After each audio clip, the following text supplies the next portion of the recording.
Saludos. Es nuevamente un placer estar aquí con ustedes para continuar nuestra presentación en relación a la apostasía, el análisis teológico del movimiento davidiano. Antes de comenzar esta noche, yo quisiera tener una palabra de oración con ustedes.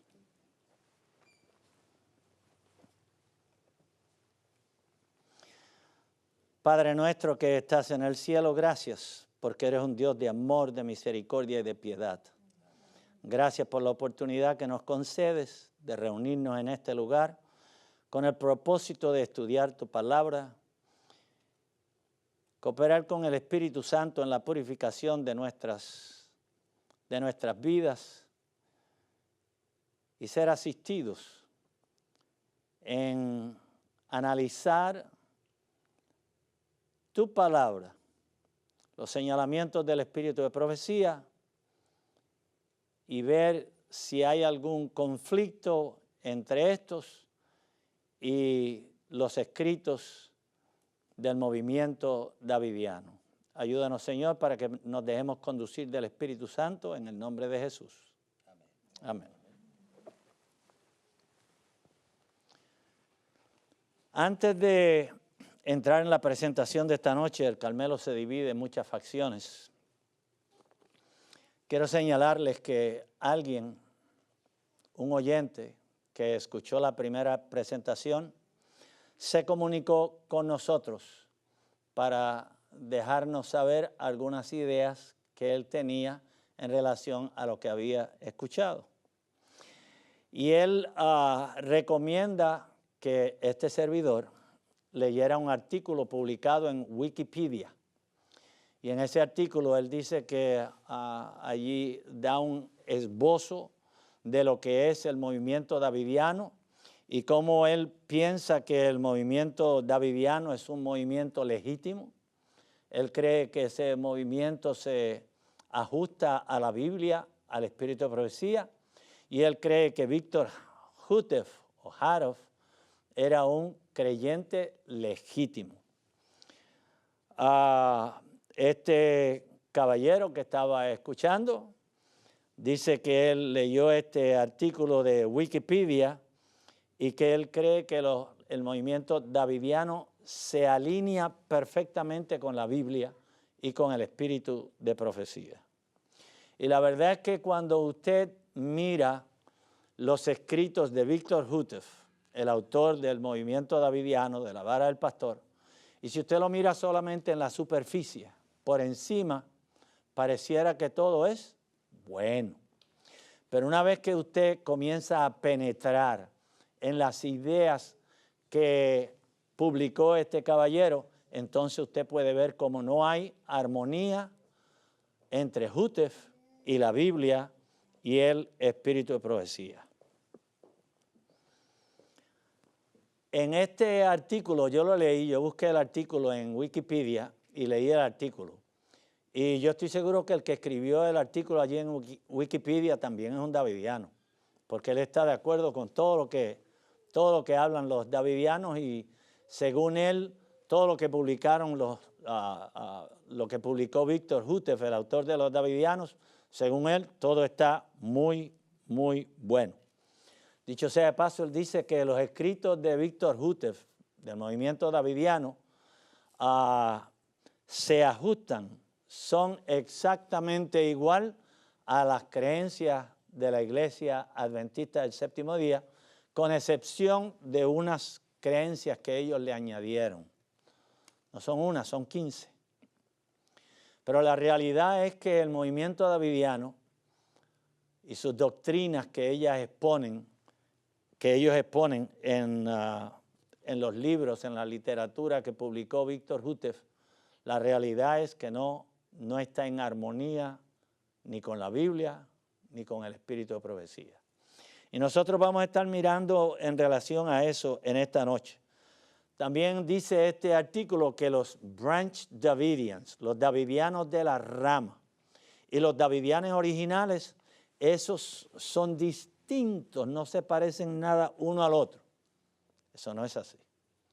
Los davidianos de la rama, que son los davidianos a los cuales pertenecía David Koresh. ¿Se acuerdan de David Koresh? 1993, el sitio en Waco, Texas, y cómo fallecieron 80 y pico de personas allí, incluyendo niños. Esos davidianos, los davidianos de la rama, dirigidos por David Koresh, son descendientes de los davidianos originales. Dicho sea de paso, el material que utilizaba David Koresh para estudiar y para promover sus creencias era el material precisamente de Víctor Hútef. En otras palabras, este material que está escrito en este libro amarillo, La Vara del Pastor, la serie de La Vara del Pastor, ese material era el material que utilizaba David Koresh. Por supuesto, Koresh hacía lo que hacen todos los demás que se han desprendido del movimiento davidiano original. Cada uno de ellos desarrolla entonces alguna idea diferente y la incorporan al grupo de ideas que Víctor Hútef tenía inicialmente. Por ejemplo,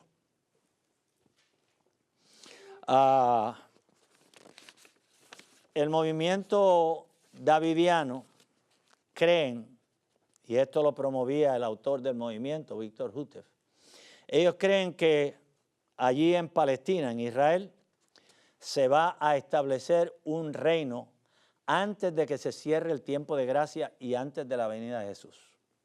Pero no solamente que se va a formar un reino allí, sino que ellos piensan que Jesús va a descender en forma invisible y va a estar allí en Palestina. No solamente que Jesús va a estar allí invisible, sino que Jesús va a elegir o había elegido a Víctor Hútef para que él fuera el rey visible que se siente en el trono de Jesús, mientras Jesús permanece invisible allí en el reino. Además de eso, él entendía que el Monte de los Olivos, allí en Israel, se va a convertir en un valle completo para que el reino sea establecido. También que montañas van a desaparecer, islas enteras van a desaparecer. También él creía que el juicio de los vivos iba a ser conducido allí, en Palestina, en Israel, antes de que termine el tiempo de gracia, antes de que caigan las plagas. Todo el juego de utensilios que hay en el cielo, el santuario celestial va a descender completo. El Padre, el Hijo, el Espíritu Santo, ángeles, van a estar aquí en Palestina antes de que se cierre el tiempo de gracia para llevar a cabo el juicio de los vivos. Será una de las ideas de Víctor Hútef. ¿Está eso de acuerdo con algunas de las ideas fundamentales de la Iglesia Adventista? Para nada, señores, completamente para nada. Hútef también publicaba la idea de que en la Iglesia Adventista se iba a llevar a cabo una matanza. ¿Quiénes van a perecer? Pues van a perecer aquellos adventistas que no acepten las doctrinas de la vara del pastor. Así que si usted rehúsa aceptar, creer las doctrinas de la vara del pastor, entonces, Hútef dice en 2 ocasiones, ángeles del cielo van a venir y van a estar matando 7 días. Por 7 días van a estar matando adventistas del 7º día hasta que acaben con todos los que no aceptaron la vara del pastor. Por supuesto, en otro lugar, él dice lo siguiente. Yo se lo voy a leer en inglés, porque el material no estaba traducido al español cuando yo lo tomé. Y luego se lo voy a traducir se lo voy a leer en inglés y luego se lo traduzco al español. Y aquellos que hablan muy buen inglés, como son la mayoría de ustedes, me dicen si yo estoy correcto en la traducción o no. Víctor Hútef dijo, "It is given to those who are to proclaim the gospel now to gather in the saints and wipe out all the wicked. Esto él lo escribió entre los años 1935 al 1950. Pero él había dicho que en el 1930 la iglesia adventista cayó de la gracia de Dios y se había convertido en una iglesia apóstata. Que los adventistas del séptimo día no estaban predicando el evangelio verdadero. Que los únicos que estaban predicando el evangelio verdadero eran los miembros del movimiento davidiano. Así que cuando él dice, se le ha dado a aquellos que han de proclamar el evangelio ahora, a reunir, a juntar todos los santos y a eliminar, wipe out, todos los impíos. ¿Quiénes son los impíos para los davidianos? Pues los impíos son los adventistas del séptimo día que no acepten las doctrinas del movimiento davidiano. Así que él está diciendo, sin lugar a dudas, que los davidianos se estaban preparando para eliminar los adventistas infieles para que se cumpliera Ezequiel 9. Precisamente eso es lo más probable que estaba sucediendo en Waco, Texas, con David Koresh. Ustedes sabían que allí tenían 2 personas con licencia para comprar y vender armas de fuego aquí en los Estados Unidos. Y esta gente estaban acumulando armas de fuego allí en ese lugar. Precisamente por eso es que ellos pudieron batirse con el FBI y con el ATF, los agentes federales que fueron allí durante el sitio que tenían en Waco, Texas.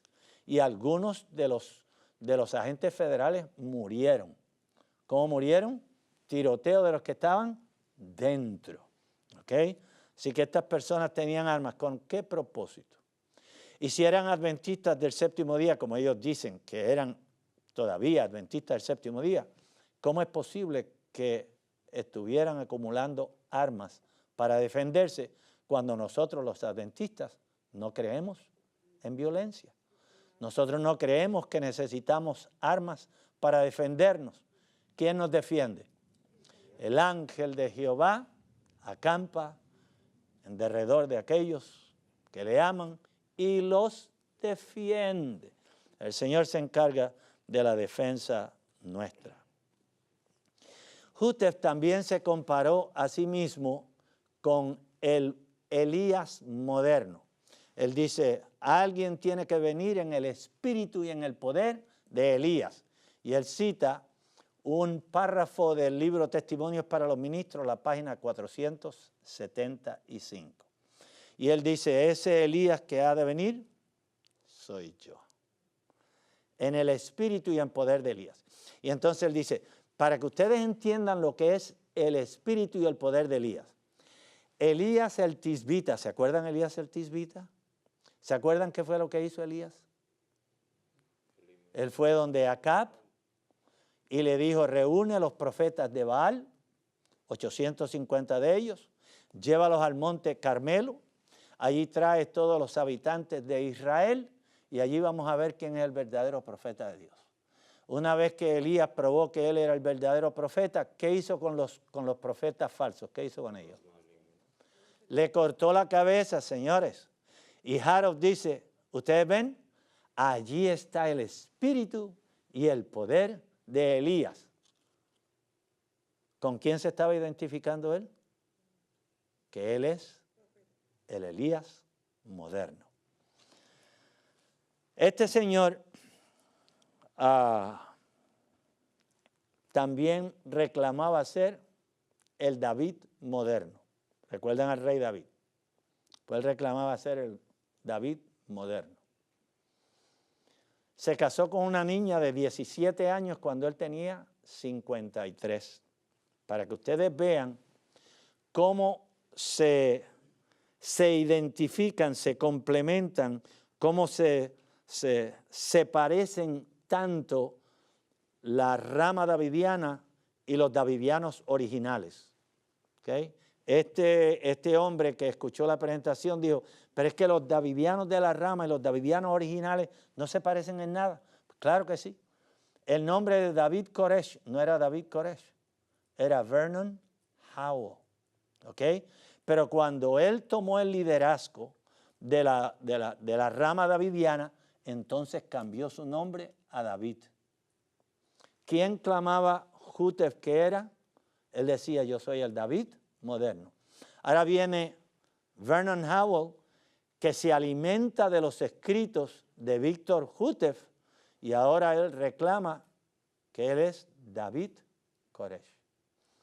Jútef se casó con una niña de 17. Entonces ahora viene David Koresh, se casa primero con una niña de 13, después con una niña de 12 años. Después se casa con la hermanita de ella que tenía 14 años. Y después con otra niña de 17 años. Tal para cual, Víctor Jútef y David Koresh. 17 hijos en esas niñas. Lo triste del caso es que el gobierno de los Estados Unidos no intervino para evitar que este hombre abusara, porque eso es un abuso. Es abuso, señores. Una niña de 12 años, casado con ella, teniendo niños, eso era para que pasara el resto de la vida en la cárcel. Pero por algún motivo el gobierno no intervino en ese momento. Así que sin lugar a dudas hay muchas cosas que identifican la rama davidiana con los davidianos originales. Pero ni la rama davidiana ni los davidianos originales sostienen doctrinas que sean complementarias o que se parezcan a las doctrinas de la Iglesia Adventista. La Iglesia Adventista no cree que va a haber un reino literal allí en Israel antes de que venga Jesús. No, no, no. Nosotros no entendemos, y el espíritu de profecía es claro en eso, no entendemos que va a haber una matanza en la Iglesia Adventista antes de que Jesús venga o antes de que se cierre el tiempo de la gracia. La señora White sí enseña que Ezequiel 9 se va a cumplir literalmente. ¿Cómo? Cuando caigan las 7 postreras plagas. Todos aquellos que no tengan el sello de Dios, ¿qué va a pasar con ellos? Van a caer, pero aquellos que tienen el sello de Dios en sus frentes, esos no van a caer. Así que yo quería dejar eso claro. Posiblemente, quién sabe que esta persona esté escuchando nuevamente la presentación de esta noche y que pueda quedar claro en relación a las semejanzas y las diferencias que hay entre una iglesia y la otra, una organización y la otra. El Carmelo se divide. Primer sucesor. El primer sucesor en realidad fue la señora Florencia Hermanson o Florence Jútef. Esta era la esposa, la muchachita de 17 años, que ya pues se había convertido en una señora, y cuando él murió en febrero 5 de 1955, pues lógicamente ella se quedó al frente del grupo, del ministerio. Pero ella inmediatamente, siendo que el esposo había reclamado ser profeta, pues entonces, ¿qué creen ustedes que hace ella? Pues si el profeta murió, tiene que haber un profeta para conducir a este pueblo hasta el reino. Así que ella se declara profeta, y entonces, estudiando la profecía de los 42 meses, ella decide que esos 3 años y medio se van a cumplir en abril 22 del 1959, que se va a establecer el reino en ese tiempo y que Ezequiel 9 va a tomar lugar. Llegó abril 22, 1959, señores, no pasó nada. Entonces, otro de los miembros de la vara del pastor, los davidianos, Benjamin Roden, él estaba en conflicto con Florence. Y él dijo, no, es que no va a suceder el 59, va a suceder en el 60. Y entonces hay una pugna entre Benjamin Roden y Florencia. Entonces, finalmente, cuando no se cumplió la profecía de Florencia, ella determinó, esto es una farsa, Víctor Jútef era un profeta falso, así que vamos a vender esta propiedad y yo me voy de aquí con mi dinerito.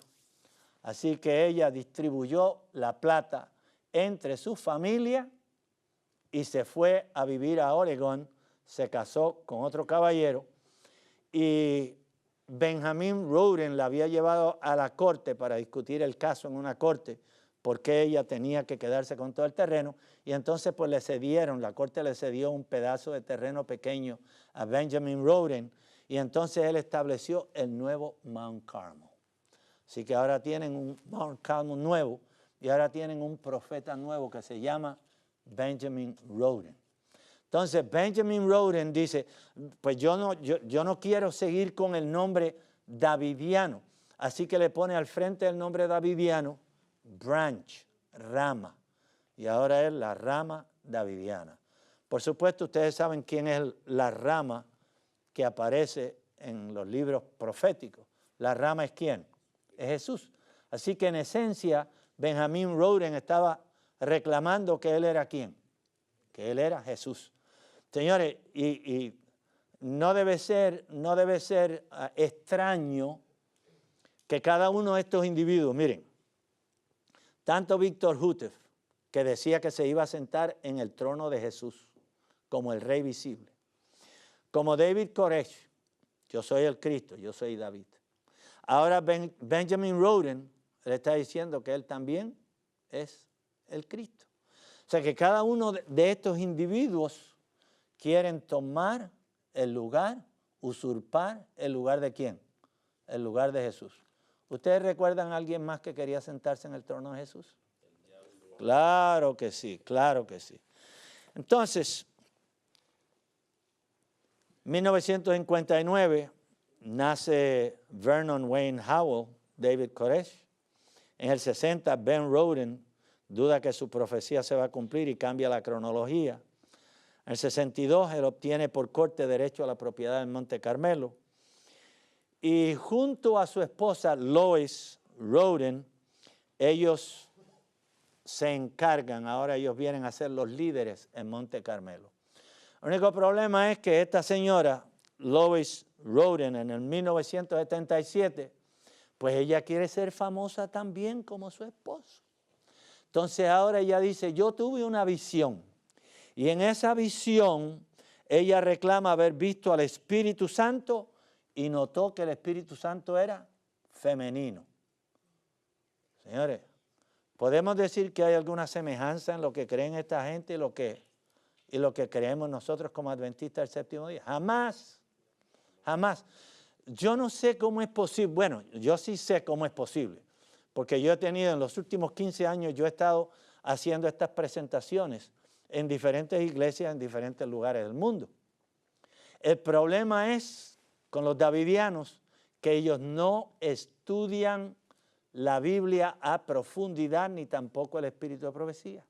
Si leyeran la Biblia, el espíritu de profecía, y si leyeran el material de la vara del pastor, pero ellos se conforman con los estudios bíblicos que reciben al principio y ya no leen más nada.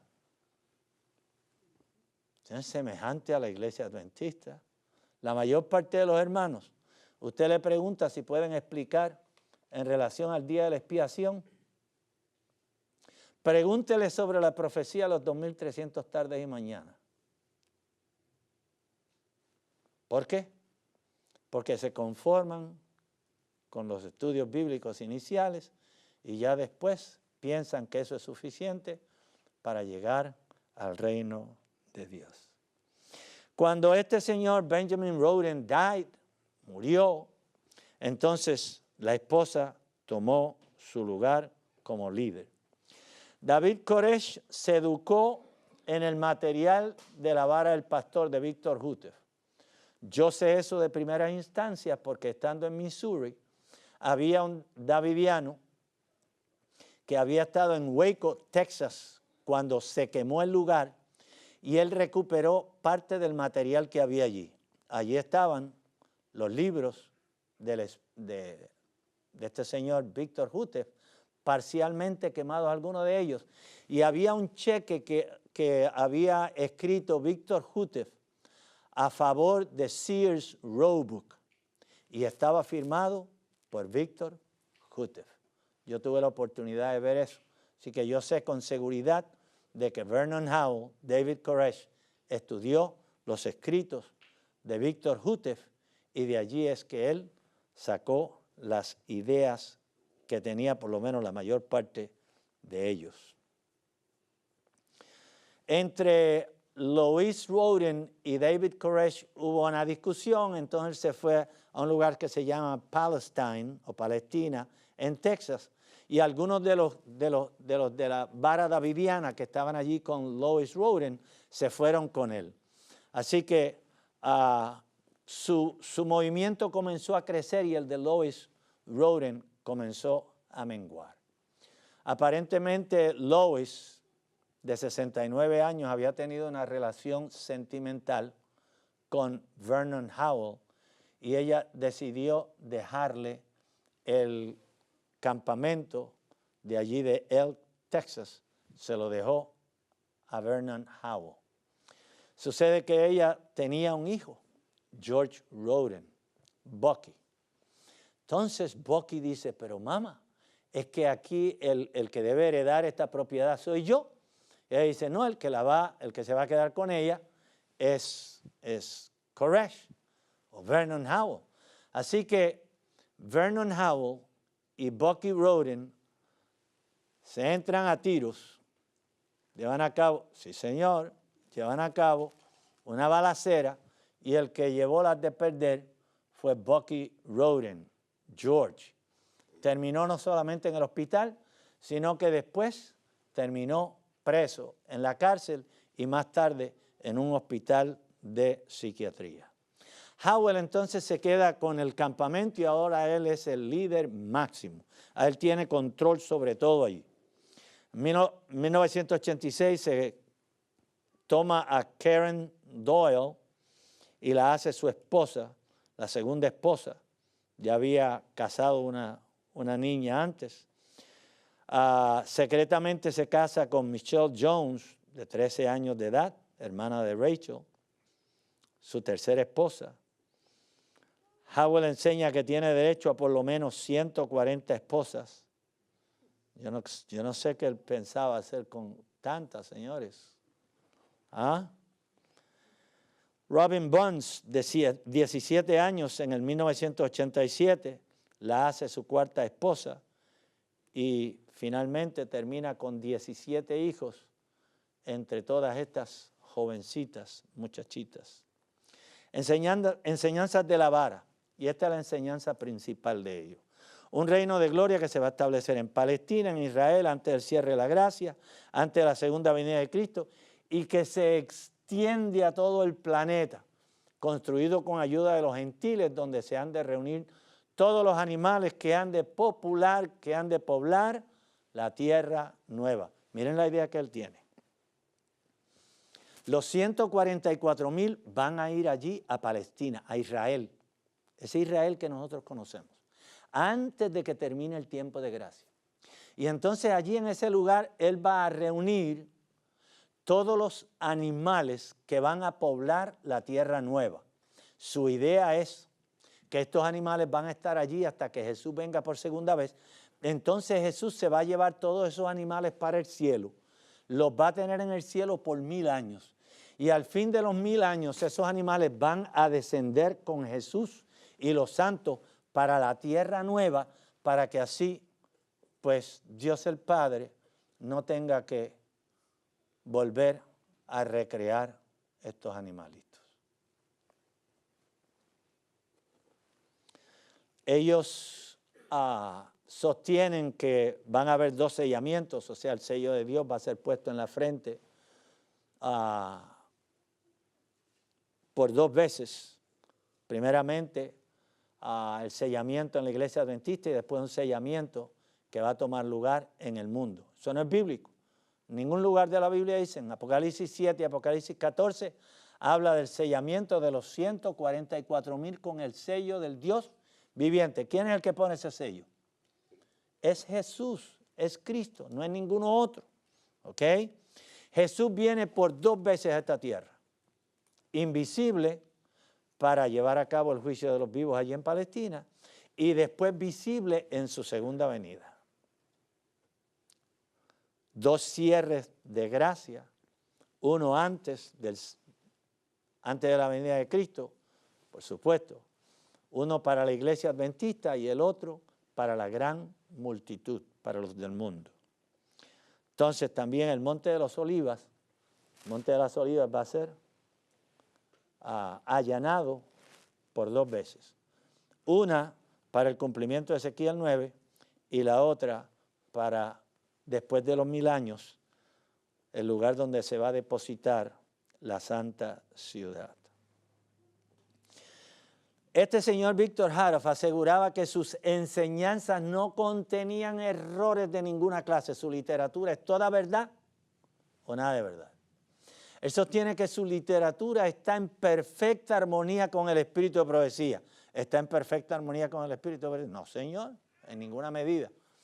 Él dijo también en el libro, serie de La Vara del Pastor, creemos que la vara está en perfecta armonía con los escritos de la señora White y que además esta verdad, dijo él en ese mismo libro, es irrefutable. En otras palabras, se declaró a sí mismo como infalible. ¿Ok? Si no se puede refutar lo que él dice, entonces el hombre es infalible. ¿Quién es el otro que se declara infalible, que dice que es infalible también? Vive en Roma, señores, se viste de blanco y a veces de rojo. Pero nosotros sabemos que el único infalible es ¿quién? Es Cristo, no hay ninguno otro que sea infalible. Examinando algunas de sus enseñanzas. Ustedes recuerdan 2 de Reyes, capítulo 6, versículo 17. Allí está la situación de Eliseo. Eliseo previene a los israelitas cada vez que los sirios vienen a atacarlo. Entonces los sirios dicen, tenemos que hacer algo en relación a este hombre, porque de lo contrario nunca vamos a poder invadir a Israel. Así que decidieron reunir toda la armada de los sirios y vienen en carros de a caballo, vienen soldados en monturas y rodean la casa de Eliseo. El sirviente de Eliseo se levanta un poquito más temprano esa mañana, sale afuera a coger un poquito de aire fresco y ve lo que estaba pasando. Y entonces va donde Eliseo y le dice, maestro, nuestra casa está rodeada. Y yo me imagino a Eliseo mirando a este hombre y decir, ¿cuál es el problema? Bueno, el problema es que la casa está rodeada de soldados que vienen a matarnos. Me imagino que Eliseo le dice, ¿cuál es el problema? Pues el problema es que yo no quiero morir. Y Eliseo le dice, ok, muy bien, vamos a salir allá afuera. Ora y le dice, Señor, muéstrale a este hombre, ábrele los ojos para que él vea. Y entonces el Señor da una visión a ese joven y él vio, ¿qué cosa? Carros como de fuego, ángeles que aparecían como soldados allí. La montaña estaba completamente llena de ángeles y carros de fuego. Muchos más que el ejército de los sirios. Entonces, interpretación de Hutef en un librito que se llamaba The White House Recruiter, la página 9 a la 11, él dice, y ahora, ¿qué añaden los platillos voladores al ya tan siniestro cuadro? Si son mecanismos producidos en la tierra o en el cielo, o si son astronaves interplanetarias, uno puede ser incrédulo, otro abrumado de pensar que en el cielo tienen platillos voladores. ¿Ustedes saben lo que son platillos voladores? La mayor parte de los jóvenes posiblemente no tienen una idea de lo que son platillos voladores, pero yo recuerdo en los años 40 y 50, ¿okay? En aquel tiempo se hablaba de los hombrecitos verdes que venían de Marte. Y esos venían en platillos voladores. Y yo recuerdo que en Cuba se cantaba una canción que decía, los marcianos llegaron ya y llegaron bailando el cha, cha, cha. Y los ilustraban como hombrecitos verdes que viajaban en platillos voladores. Así que este hombre dice que en el cielo se construyeron platillos voladores para que los ángeles puedan viajar a la tierra. Él continúa diciendo más, cito, no olvidemos que cubrió una montaña completa en los días de Eliseo. Y cita 2 Reyes 6:17. Para asegurarse, Eliseo los llamó carros. Pero si no eran platillos voladores de algún tipo, ¿cómo llegaron a la tierra? Yo quiero decirle en forma simple lo que este hombre está diciendo allí.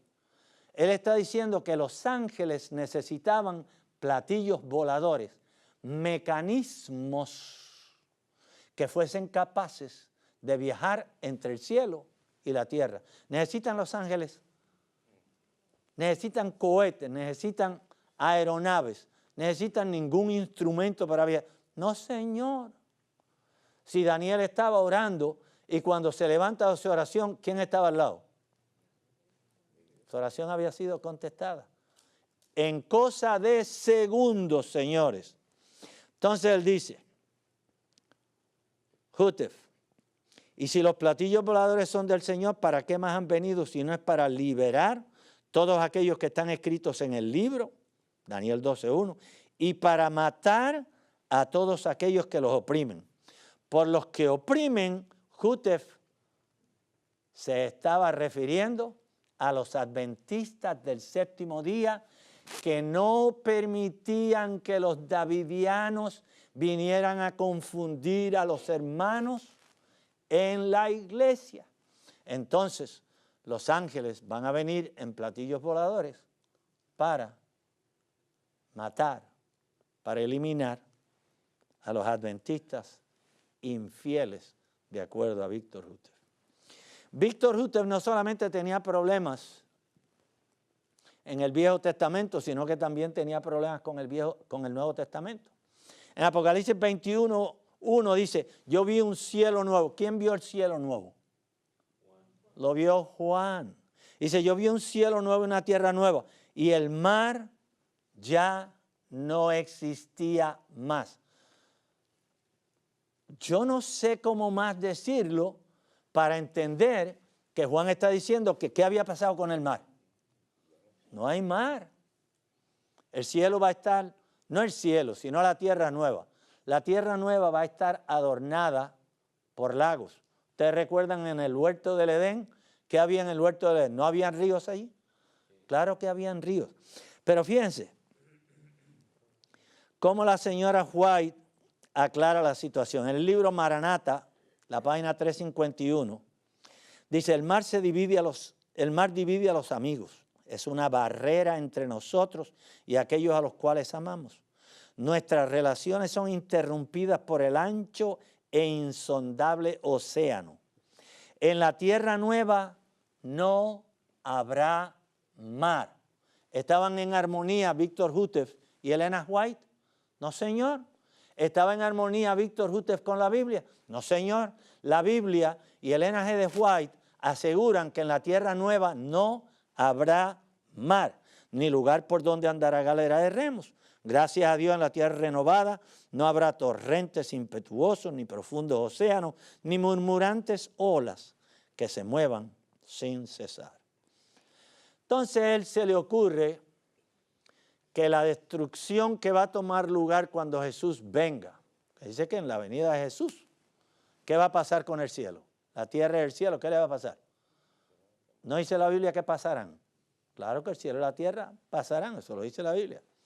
Entonces, Hutef dice, debido a que nuestro sistema solar completo, ¿qué compone nuestro sistema solar? Pues 9 planetas. Allí está Júpiter, allí está Neptuno, allí está Venus, allí está Marte, allí está Uranio. Son 9 planetas del sistema solar, ¿sí o no? ¿Están habitados esos planetas? No están habitados, y yo lo puedo decir con toda seguridad. ¿Por qué? Porque instrumentos fabricados, ¿ok?, aquí en la Tierra han sido enviados para allá arriba y han aterrizado en Marte, ¿ok? Así que el Señor no va a permitir que un planeta que está habitado por seres santos sea contaminado con el pecado de esta tierra. Así que nuestro sistema solar, el único planeta que está habitado es la tierra. Eso no es decir que no hay otros planetas habitados, porque recuerden que son muchas las galaxias y son muchos los sistemas solares que Dios creó, y nosotros sabemos por el libro de Job y por el espíritu de profecía que hay otros mundos desde donde los representantes, los hijos de Dios que representan esos planetas, se reunían en el cielo con el Señor, de acuerdo a lo que dice Job, capítulo 1 y el capítulo 2. Pero él dice, debido a que nuestro sistema solar completo pasará juntamente con nuestro cielo y tierra, por lo tanto, no solamente los santos de la tierra entonces, sino que además junto a ellos los hijos de Dios de todo el sistema. En otras palabras, el universo completo va a ser destruido y todos esos individuos que viven en ese universo de Dios vivirán y reinarán con Cristo en el cielo de los cielos por 1000 años. ¿Hay necesidad de destruir esos mundos no caídos? Hombre, no. Si el único planeta que cayó en pecado fue ¿quién? Es la tierra. El Señor no tiene por qué destruir esos planetas. Entonces, Harold se le ocurre que los pies de los impíos contaminarán la tierra nueva. Miren lo que él hace del Señor. ¿El Señor es omnisapiente, sí o no? ¿Lo sabe todo, sí o no? ¿Es un buen ingeniero el Señor, sí o no? Claro que es un buen ingeniero. Vean, la porción, dice Víctor Harold en Shepherd's Rod Series 107, página 107. La porción de la nueva tierra que los pies de los impíos han pisoteado y contaminado. ¿Cómo es posible que alguien piense que los impíos van a contaminar la tierra nueva? O sea, Dios va a crear la tierra nueva y después que crea todo nuevo y lo tiene todo establecido en forma perfecta, ahora va a levantar a los impíos. No, Señor, ¿a quién se le ocurre? ¿Ok? Veamos. Él dice, aparece allí en el libro de la vara del pastor, en la página 458. Alguien cuestionó la declaración de Hutef y le dice, la parte de la nueva tierra que los pies de los impíos no pisotean ni contaminan es la porción donde descansa la nueva Jerusalén. En otras palabras, si la nueva Jerusalén está descansando sobre el monte de los olivos, el resto de la tierra va a estar contaminada por los impíos que son levantados. No tiene sentido. Primero escritos, página 52 a la 54. Vean lo que dice la sierva del Señor. Los pies de los malvados nunca profanarán la tierra renovada. Del cielo descenderá fuego de Dios para devorarlos y quemarlos de raíz y rama. Satanás es la raíz y sus hijos las ramas. El mismo fuego que devore a los malvados purifica la tierra. ¿Qué ocurre primero? ¿La purificación de la tierra o la resurrección de los impíos? Tiene que ser la resurrección de los impíos, porque el fuego que elimina a los impíos es el que purifica la tierra para que el Señor entonces la recree. Entonces los impíos vieron lo que habían perdido, bajó sobre ellos fuego de Dios y los consumió. Las desgarradas montañas se derritieron con el ardiente calor, también la atmósfera y todo el rastrojo fueron consumidos. Entonces nuestra heredad apareció delante de nosotros, gloriosa y bella, y heredamos toda la tierra renovada. Clamamos en alta voz, gloria. Aleluya.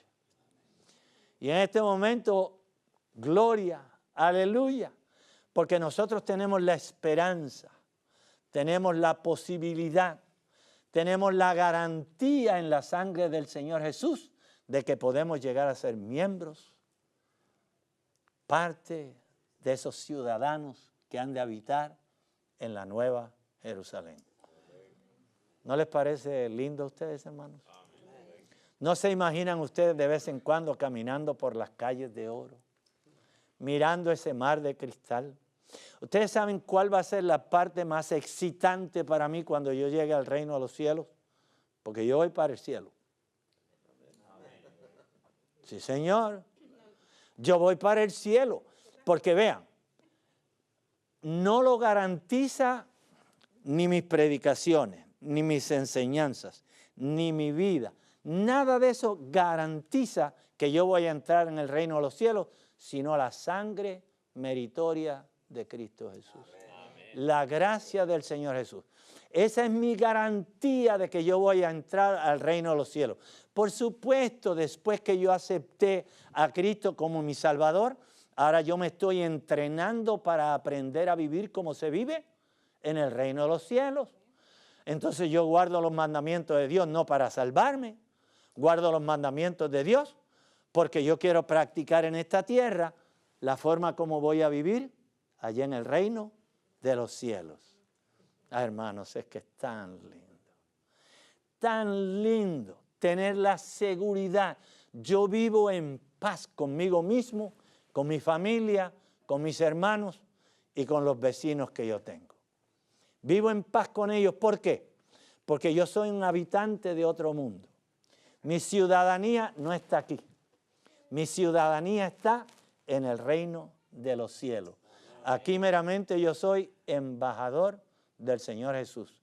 Y como embajador, pues tengo que vivir como viviría el Señor Jesús si estuviese caminando en esta tierra. Estamos. Me comunico.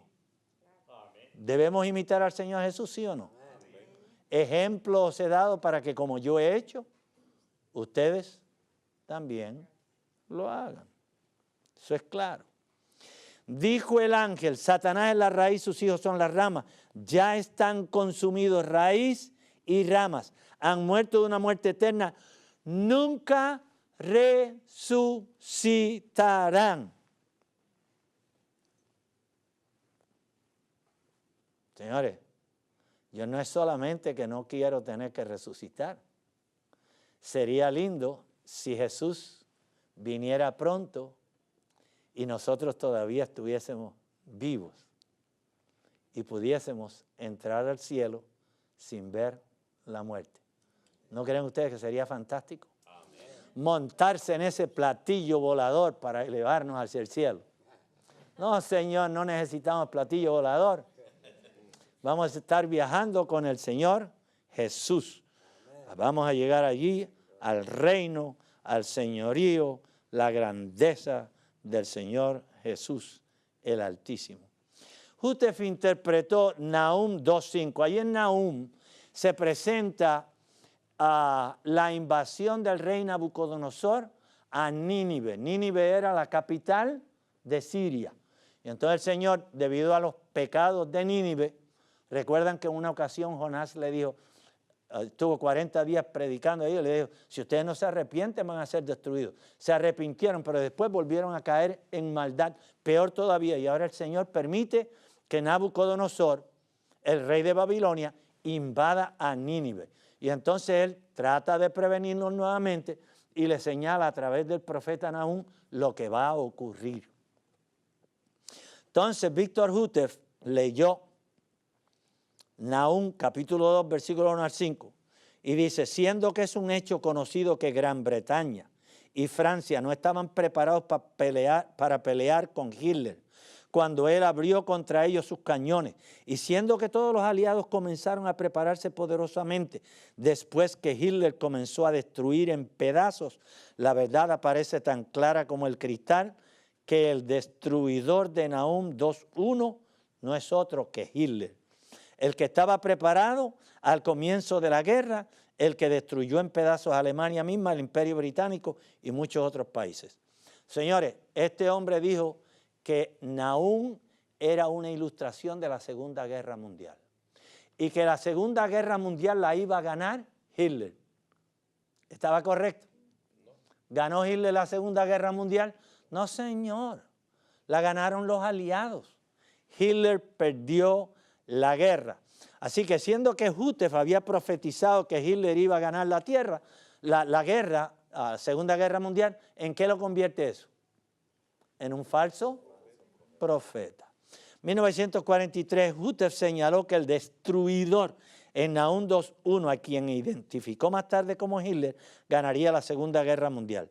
Dice, Nahum hace claro que en este conflicto Dios se interpone en contra de los aliados y como resultado ella no puede resistir al destruidor, habiéndose dispuesto a humillarla. Él, por lo tanto, fortalece los brazos de su enemigo. Entonces, ¿a quién le echa la culpa ahora a Hutef? La culpa es de Dios, siempre la culpa es de Dios. Hay que culpar a alguien.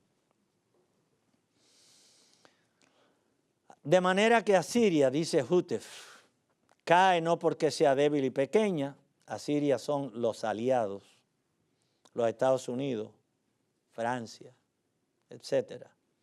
Dice, los Estados Unidos y Francia, no caen, no porque sean débiles y pequeños, ni porque sea superada en número y aventajada en poder, sino porque Dios determina su caída.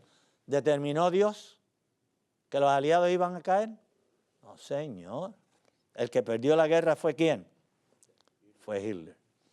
En 1944 alguien le escribe a Hutef y le dice, de acuerdo a lo que yo estoy viendo en el ambiente, Hitler está perdiendo la guerra y tú dijiste que él la iba a ganar.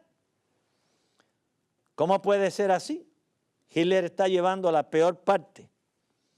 Entonces Hutef le contesta, a juzgar por el desarrollo en el teatro de guerra europeo, pareciera que Hitler está perdido. A pesar de esta apariencia, sin embargo, la profecía de Nahum analíticamente le encaja a él, a pesar de que es posible que alguien más pueda surgir y cumplir la predicción. Lo más lindo. Si yo fallo en mi profecía, no es problema ninguno. Eso tiene que aparecer otro para que se cumpla. Así es profeta cualquiera. Él tuvo que corregir su literatura y darle un adendum para reconocer que él había fallado. Él pensó que al terminar la Segunda Guerra Mundial, entonces Ezequiel 9 se iba a cumplir y que los adventistas infieles iban a ser muertos y los davidianos quedarían en posesión de todos los bienes de la iglesia adventista. Una vez que bajen los ángeles, maten todos los adventistas, entonces nosotros tomamos todas las iglesias adventistas, todos los edificios, todo el dinero que tienen en el banco. ¿Qué dinero que tienen en el banco, señores?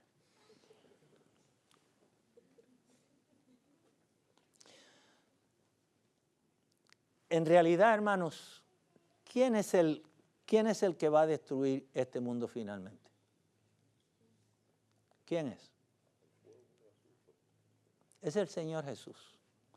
Cualquier persona que piensa que puede llevar a cabo una destrucción que Dios no la tenga en sus planes o que Dios no la permita, sin lugar a dudas, está fuera de quicio.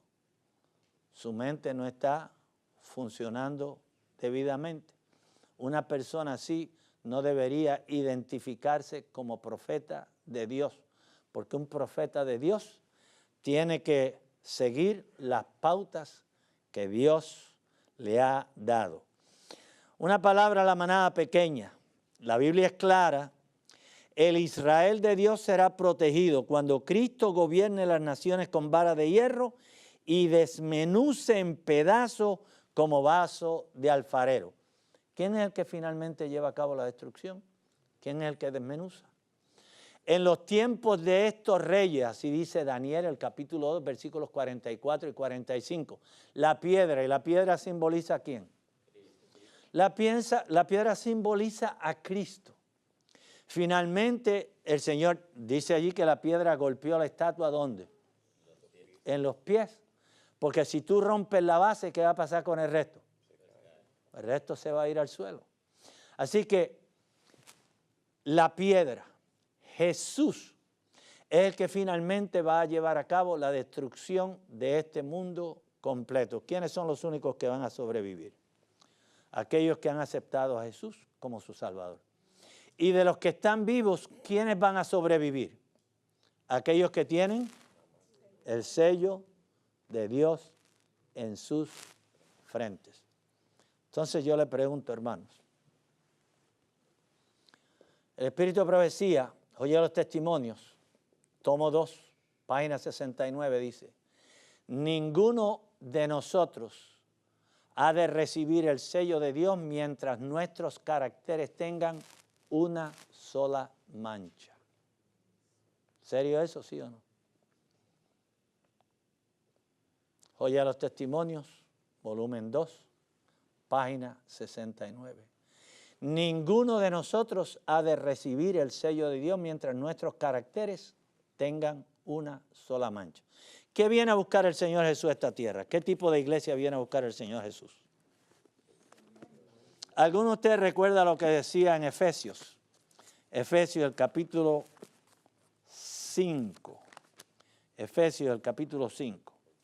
El versículo 26, hablando de la iglesia, dice, para santificarla, limpiándola en el lavacro del agua por la palabra, para presentársela gloriosa para sí, una iglesia que no tuviese mancha, ni arruga, ni cosa semejante, sino que fuese santa y sin mancha.